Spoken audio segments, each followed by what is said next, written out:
আপনারও কি প্রায় মনে হয় কিছু খেলেই পেট ফুলে যাচ্ছে? গ্যাস, অম্বল, ঘন ঘন ঢেকুর, বুক জ্বালা বা পেট ভার, কনস্টিপেশন বা লুজ মোশনের মতো সমস্যা আজকাল এত বেশি হয় যে এটা প্রায় নর্মাল হয়ে গেছে। আসলে কিন্তু এটা নর্মাল নয়। বেশিরভাগ সময়ই এরকম সমস্যা হয় গাট হেলথ খারাপ হলে। গাট মানে শুধুই কিন্তু পেট নয়, মুখ থেকে শুরু করে খাদ্যনালী, পাকস্থলী, স্মল ইন্টেস্টাইন, লার্জ ইন্টেস্টাইন, এই পুরো হজম ব্যবস্থাকে একত্রে বলা হয় গাট। এটি একটি বিশাল সিস্টেম যেখানে প্রায় 100 ট্রিলিয়নেরও বেশি গাট ব্যাকটেরিয়া থাকে। এদের মেন কাজ ডাইজেশনে হেল্প করা, টক্সিন বের করে দেওয়া আর ইমিউনিটি স্ট্রং করা। কিন্তু যখনই কোনো কারণে গাট ব্যাকটেরিয়া ইমব্যালেন্স হয়ে যায় তখনই আমাদের শরীরে বিভিন্ন অসুবিধার সৃষ্টি হয়। যেমন ঠিকমতো খিদে না পাওয়া, খাবার ঠিকমতো হজম না হওয়া, খাবার পর অনেকক্ষণ পেট ভার হয়ে থাকা, ঘন ঘন পেট খারাপ, গ্যাস, অ্যাসিডিটি ইত্যাদি। এর জন্য দায়ী আমাদের নিজেদেরই কিছু ছোট ছোট ভুল অভ্যাস যা গাট হেলথকে ধ্বংস করে। নমস্কার, ডক্টর মোনালিসা হেলথ টক্স চ্যানেলে আপনাদের স্বাগত। আজকের এই ভিডিওতে আমরা জানব এমনই কিছু ভুল অভ্যাস যা ঠিক না করলে গাট হেলথ ধীরে ধীরে নষ্ট হয়ে যাবে। তাই স্কিপ না করে অবশ্যই ভিডিওটি শেষ অবধি দেখুন আর সাবস্ক্রাইব করে চ্যানেলটির সঙ্গে থাকুন।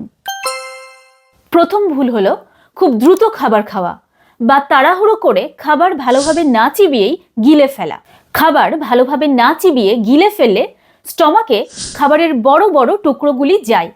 সেগুলিকে ভাঙতে স্টমাককে এক্সট্রা অ্যাসিড তৈরি করতে হয়। ফলে অ্যাসিডিটি, বুক জ্বালা এরকম সমস্যা বেশি দেখা যায়। আবার অনেক সময় এই খাবারের বড় বড় কণাগুলি স্টমাকে ঠিকমতো না ভেঙেই কোলনে চলে যায়। কোলনে গিয়ে সেখানে ফার্মেন্টেশন হয়, ফলে গ্যাস, পেট ভার এরকম সমস্যা বাড়তে থাকে।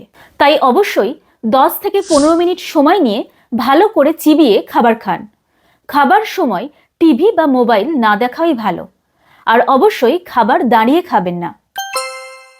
অতিরিক্ত চিনিযুক্ত খাবার, soft drinks, juice, package food, cake এগুলি গাট হেলথকে নষ্ট করে। কারণ চিনি অন্ত্রের খারাপ ব্যাকটেরিয়াদের গ্রোথকে বাড়িয়ে দেয়, ফলে আইবিএস এর মতো সিমটম দেখা যায়। সফট ড্রিঙ্কসের কার্বনেশন গ্যাস আর অ্যাসিডিটি বাড়ায়।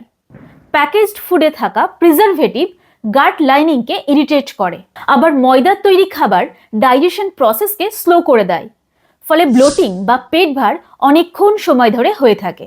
তাই এই ধরনের খাবারগুলি ইমিডিয়েটলি বন্ধ করে বিভিন্ন রকম সিজনাল ফ্রুটস যেমন আপেল, কলা, লেবু, পেঁপে, আবার বিভিন্ন রকম বাদাম যেমন ওয়ালনাট, আমন্ড এগুলি খেতে পারেন। যদি খুব স্ট্রেসের মধ্যে থাকেন, অনেকক্ষণ রাত জাগা হয় বা রাতে ঠিকমতো ঘুম না হয়, তাহলেও কিন্তু গাট হেলথ নষ্ট হয়।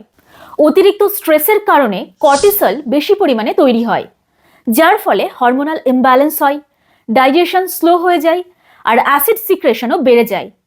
এটি গ্যাস, অ্যাসিডিটির সমস্যা আরও বাড়িয়ে দেয়। অনেকেই বেশি রাত করে খাবার খান বা খাবার খেয়েই শুয়ে পড়েন। রাতে লিভার, ইন্টেস্টাইন সবাই স্লো মোডে কাজ করে। এই সময় ডাইজেস্টিভ এনজাইম কম থাকে, ফলে খাবার হজম হতে অনেক সময় লাগে। এর ফলে অ্যাসিড রিফ্লাক্স আর ফার্মেন্টেশন বেড়ে যায়, যা অন্ত্রে থাকা ভালো ব্যাকটেরিয়াদের ডিস্টার্ব করে। এর জন্য পেট ভার, বুক জ্বালা, অ্যাসিডিটি বা সকালে ঘুম থেকে উঠে আনরিফ্রেশিং ফিলিং তৈরি হয়। তাই ঘুমাতে যাওয়ার অন্তত 2.5 থেকে 3 ঘন্টা আগে ডিনার শেষ করুন। ডিনারে যতটা পারবেন হালকা খাবার খান। স্পাইসি ফুড যেমন বিরিয়ানি, নুডলস এগুলো ডিনারে খাওয়া একদম চলবে না। অনেকেরই অভ্যাস থাকে জ্বর, সর্দি, মাথা ব্যথা হলেই ডাক্তারের পরামর্শ ছাড়াই পেনকিলার বা অ্যান্টিবায়োটিক খেয়ে নেওয়া। অ্যান্টিবায়োটিকের কাজ হলো অন্ত্রে থাকা খারাপ ব্যাকটেরিয়াদের মেরে ফেলা। কিন্তু অ্যান্টিবায়োটিক খারাপ ব্যাকটেরিয়া আর ভালো ব্যাকটেরিয়াদের মধ্যে পার্থক্য করতে পারে না।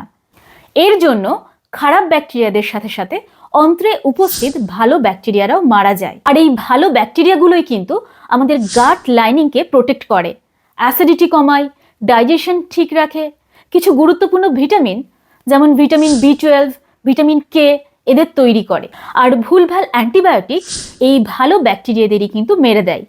ফলে constant acidity, bloating, loose motion বা কনস্টিপেশন এরকম সমস্যা তৈরি হয়। দীর্ঘদিন এরকম চললে ইন্টেস্টাইনের দেয়াল পাতলা হয়ে যায়, ফলে টক্সিন ইজিলি ভিতরে ঢুকে যায়, ইমিউনিটিও কমে যায়। আবার ঘন ঘন পেন কিলার স্টমাকের প্রোটেক্টিভ মিউকাস লেয়ারকে নষ্ট করে, ফলে গ্যাস্ট্রাইটিস এবং আলসারের ঝুঁকিও বেড়ে যায়। তাই কখনোই ডাক্তারের পরামর্শ ছাড়া অ্যান্টিবায়োটিক বা পেন কিলার খাবেন না।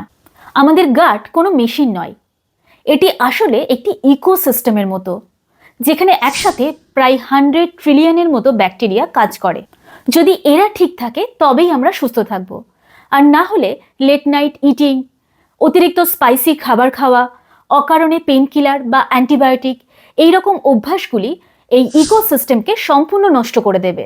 তাই নিজেকে হেলদি রাখতে ধীরে সুস্থে চিবিয়ে খাবার খান, প্রত্যেক দিন দই বা প্রোবায়োটিক খাওয়ার চেষ্টা করুন, রাতের খাবারের টাইম অবশ্যই ঠিক রাখুন, আর খাবার পর পারলে 10 মিনিট হলেও হাঁটুন। মাত্র 5 থেকে 6 সপ্তাহ যদি এই নিয়মগুলি মেনে চলতে পারেন, তাহলে শুধু গাট নয়, আপনার ইমিউনিটি, মেন্টাল হেলথ সবই ধীরে ধীরে ইমপ্রুভ করবে। ভিডিওটি ভালো লাগলে লাইক এবং শেয়ার করবেন, আর কমেন্টে আপনার মতামত জানাতে ভুলবেন না।